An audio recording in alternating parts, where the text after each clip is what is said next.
I am so glad to have you here with me today.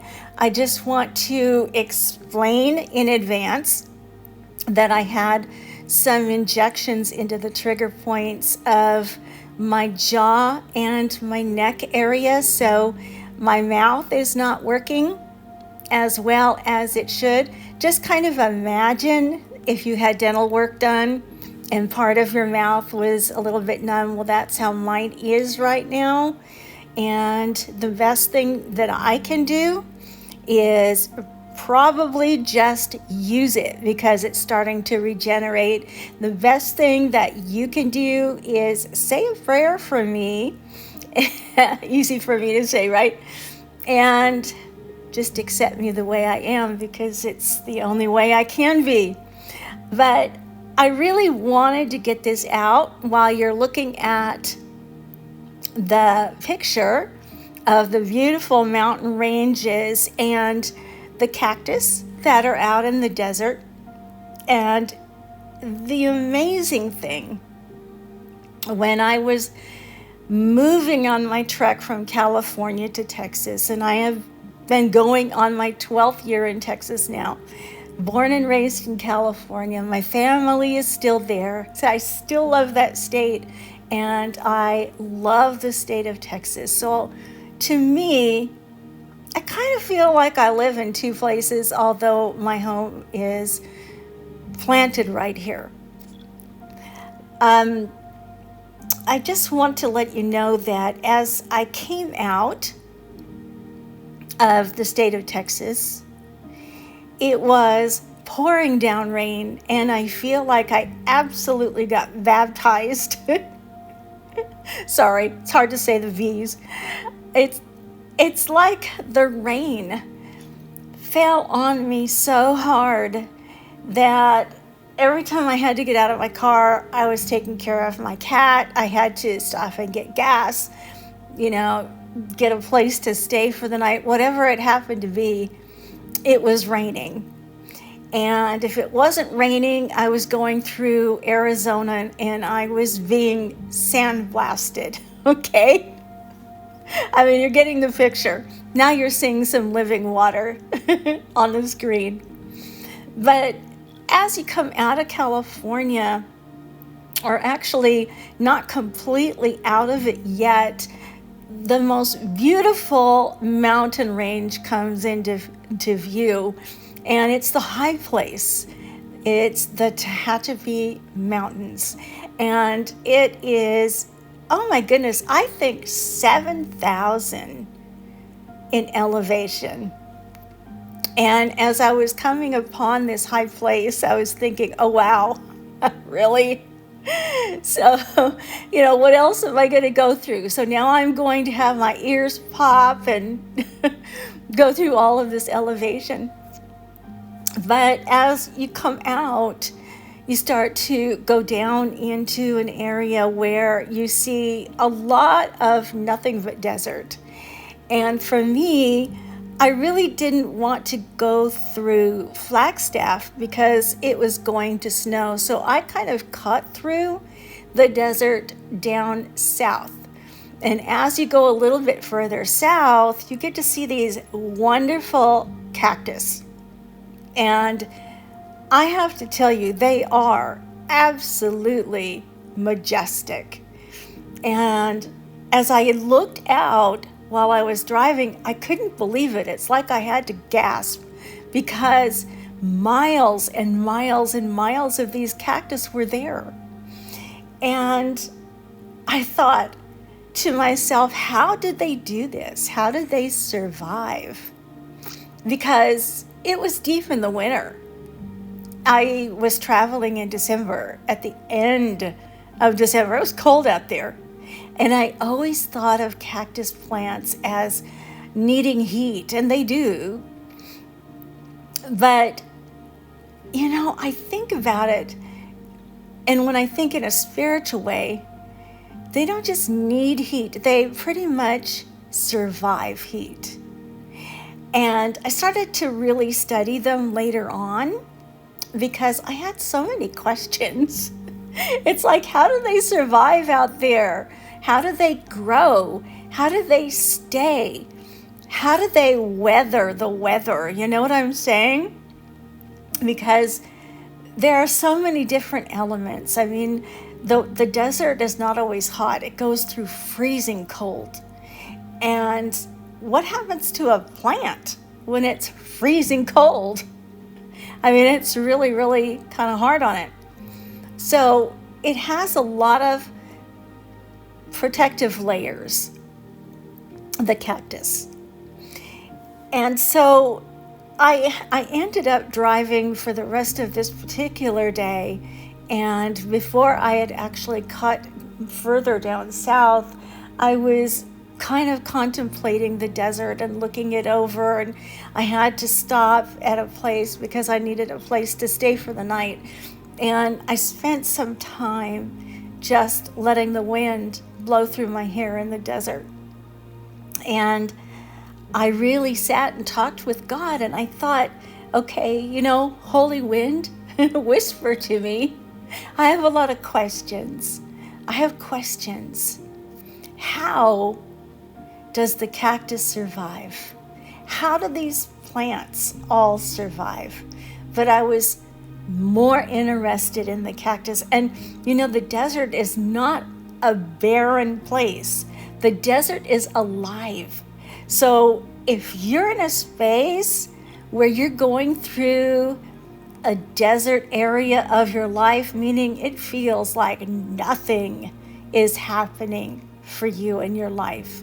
It's like you don't know where you're reaching, you don't know where you're going, you don't know where you've been.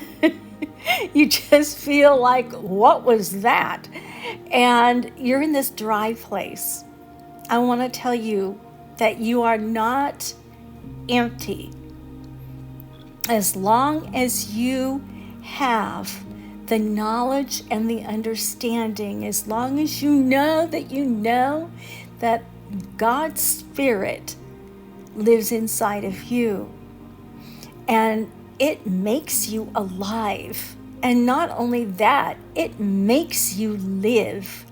That Spirit makes you live and move and have your being, and whispers to you in the night, and helps you in your time of trouble, and helps you get through the desert lands when it becomes too hot, when it becomes too cold, when it feels like you're being sandblasted, when you're looking ahead of yourself and you see 7,000 miles of just height that you have to climb, and it feels insurmountable. Know that you're supported. Okay, that's kind of a sideline. I didn't really mean to say all of that, but it just kind of came out. So anyway, let's get back to the cactus because that's why I'm doing the video. And so I was asking God about the cactus, and of course, I'm a researcher, so I always look up things on top of whatever it is I receive. And I love to verify. I love to, just kind of solidify what I believe I heard. I like to know that I know. I'm one of those people that just investigates. I gotta know. And so I looked out there into the desert, knowing that it's alive. There is movement. It's not just empty. There are things that are happening out there. There is life in a desert space. And so that, brings me back to, if you're in a desert space, and you feel like your life is really dry, it's alive. there are things that are moving. There are things that are actually active in those areas. And so please take heart, because it's not forever. The desert lands are not forever. You keep on moving forward and you will get to the high places. So anyway, the cactus survives out there in the desert area. And these specific, just like barrel cactuses, excuse my speech here, they are only native to the Arizona area, and they just love it there because there's so many. I thought they love it there. Why do they love it there so much? How do they survive? And I came to learn that it takes, and they're huge, trust me, it takes 100 years for those cactus to get as big as they are. And I thought, wow, these things actually live in a desert land created just for them, and they have lived 100 years. And I thought, I'm having a hard time getting through today. There are days like that. There are days, and then there are days. I mean, can we agree? So I was like, God, how did they do it? How did they get through all of the elements? In the winter, they have that protective, thick covering. The skin of a cactus is very thick. It's got a lot of substance to it. But I was like, what about when it's so hot? What about when it's not so fed by living water? And God whispered to me, because living water lives inside of them. I made them that way. That is how they survive the desert, barren lands, when things are dry, and when they're hot, and when they're difficult, and when things are moving, but it's not a lot, and you don't see a lot happening, and you try. There's a lot that is living inside of you, but it's not grown yet. It's small. It hasn't lasted that century. Not that we live a century. I mean, some people can. But, just metaphorically, we haven't lived that century. We haven't grown up yet. But we're there, and we're existing. And God planted inside of us this wonderful, powerful, creative spirit that has endurance and lasts, because we have living water inside of us. It says, and I'm going to go scripture and I'm going to go Bible with you, in the book of John, chapter 7, verse 38, where Jesus says, "He that believeth on me, as the scripture hath said, out of his belly shall flow rivers of living water." And the verse pretty much refers to the Holy Spirit for those who believe that. And, if you want to take that to heart, believe what Jesus said. You want to believe the things that Jesus took authority over. You want to believe that Jesus is who he says he is. If you want to really see, you could actually test that if you want to, or you could just believe. And out of your belly flows rivers of living water, meaning your very innermost being, all the way to the heart of who you are, the very deepest part of you as a person. Just like the cactus, you could be in a desert land, but your belief and your understanding and your knowledge and your faith. Some things we have to take by faith because we have not had the evidence and we haven't grown up into certain things, and that's okay. But if you have that, the promise is that you're going to have continuous, overflowing sources of spiritual life and refreshment. And not only that, you can give that refreshment to everyone around you. Did you know? If you didn't know, another element, another amazing thing about the cactus is they kind of all seem to be aligned together, and they seem very close. Because there were so many, I thought, my goodness, I mean, there's no more space in the desert. But they stay and grow within close proximity of each other.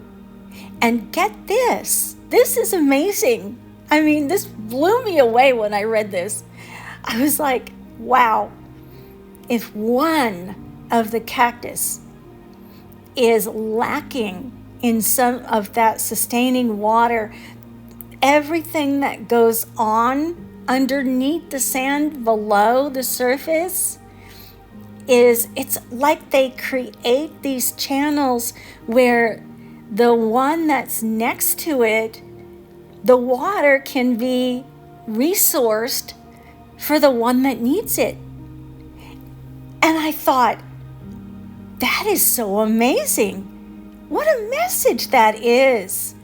If we stay within spiritual or even physical proximity of one another, if we give to one another, if we allow our roots to go down deep, if we decide, and we have to decide to contend all the way through our desert spaces, and have the knowledge and have the faith that we do have the substance and that living water that's necessary to get through any part of our life, any part. It could be hot, scorching, difficult, cold. We could have a dust storm. We could have a tornado storm. If we have those things going on and we have ourselves in proximity with one another, meaning our hearts are joined together by proximity in the spirit. We don't even have to be within 2,000 miles of each other. We could be like on the other side of the globe. Proximity means that we have the same substance. We have the same understanding of who we are. And we have charity is what I want to say. We're a charitable person. We're willing to give of some of our living water to those who are thirsty. That is the Jesus way. That is the Jesus I know. If someone is thirsty, you give them water. Just like the cactus, when it is thirsty, the one next to it gives it water. The only thing is, we're in physical bodies, but we don't have to be next to each other. All we have to do is intend it, pray it, make it so, send it, love the person that needs it. Or you could just be in prayer. Maybe you're just a prayer intercessor. You're just a knight in shining armor, and you want to send it out. The more you send out metaphysically, I'm just going to go metaphysical here, the more you're going to get back anyway. You will be restored everything that you give out. So we don't have to ever worry that we will be lacking, because we'll lack nothing. All we need is the understanding and the love to do it, and the charity. Charity is the greatest love that there is. Giving of godly love is charitable. And it's the greatest love that there is. You could change the world with charity. And we don't do it to be seen. We don't do it to be acknowledged. We don't do it to even really receive it. It just happens automatically. It's just who we are. So, I guess what I'm saying is you're a cactus. I don't know. Don't take that in a literal way. But you have living water. And you can be sustained in any temperature, any weather, in any part of your life. If you're struggling, if you feel like your roots are not deep enough, there are those that are out there that have roots that are deep enough, who are willing to actually give to you and be charitable. But even higher, you have the Spirit of God. God is Spirit. God is love. And every part of the elements of this universe that was created by God is created through love. You have every substance that you need. You have the energy that you need. You have the love that you need in order to stay strong. You have the living water that you need because rivers are flowing towards you. That is the promise. And rivers out of you. And there's a cycle that goes with life. Everything in life is a cycle. The seasons are a cycle. The world, the globe, and how it spins, it goes through cycles. We go through cycles in just our hormonal life. People are made with cycles. We go through cycles with our age. We go through cycles in just about anything. Just like the cactus. The cactus instinctively knows when winter is coming because it's attuned, it's made that way, and it's alert. And the cactus instinctively knows when it needs more water because summer is coming, and it will grab what it needs naturally because it's there, it's supplied. It's like it knows. And this is how we need to be. This is what I want you to really understand and get. It's there for you. It's all supplied, and you need to know it and believe it and just receive it. It's really that easy. Does it mean life is going to be easy? No. No. Life is not meant to be easy. We're meant to contend with life. We're meant to struggle with life. Because without the struggle, without the pressure, without the resistance, we never grow. And without each other, we never receive what we need when we need it. Without the Spirit of God, we never receive that beautiful rain that comes from the love of God whenever we need it. Do you need a drink of water? Maybe your life is just really hard right now. I know mine has been. But I have a God that is made of love and compassion and understanding, and always, instinctively, I know, always brings me what I need when I need it. And all I have to do is ask. And sometimes I don't even have to do that because God supplies all my needs, all of my needs. It may not be what I want at the time or what I think that I want, but God will supply.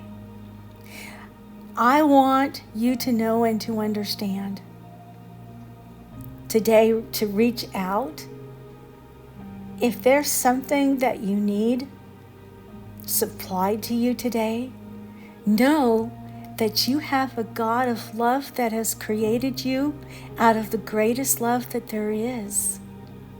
And you have everything gifted to you automatically to resist the hard things. Sometimes it's resisting temptation. In fact, most of the time, it's resisting temptation. You struggling with addiction? You struggling with emotions of the past? Are you struggling with getting along with somebody that you really should be? Are you struggling with understanding God? Are you struggling with finances? Are you struggling with your purpose or your passion? Do you get it all? Are you trying to understand? Maybe what you need is some living water. Maybe what you need is to press through some of the resistance. You know, you automatically are supplied everything you need, but you really get tested when you're out there loving people that you really don't feel like loving because they're not so lovable.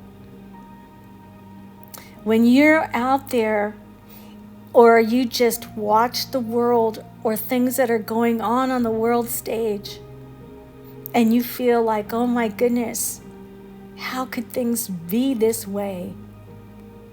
And yet, you end up finding yourself in a place where you have to deal with it in person. That is the place where you're tested. That's the place where it feels like you're in the lion's den, where everything is surrounding you. Be prickly like a cactus. Don't let them get to you. You have everything. And you have the ability to press through because you're building muscle and you're building understanding and you're building faith. So if things are hard for you right now, yay, it means that you're doing something right. It means that you are in a place where that resistance can help you grow. If you're just kind of complacent, maybe you're resting. We get and we can have times of rest, but they don't always last very long because this little stream of life that we're in on this earth, it seems like a really long journey. But when it's over, we look back and we go, wow, that went really fast.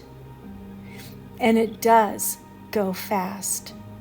It's like my trip from California to Texas. It was a road trip. And it seemed like so many miles, almost 2,000. And yet when I got to Texas, I looked back and I was like, wow, that went fast. Same with life. So carry with you some living water. If you are confused as to how to understand that you have it or to grasp it, ask God. If there's anything that you need, ask God. God will point it out. God will show you. Because that's how you're created. You can hear. You can receive.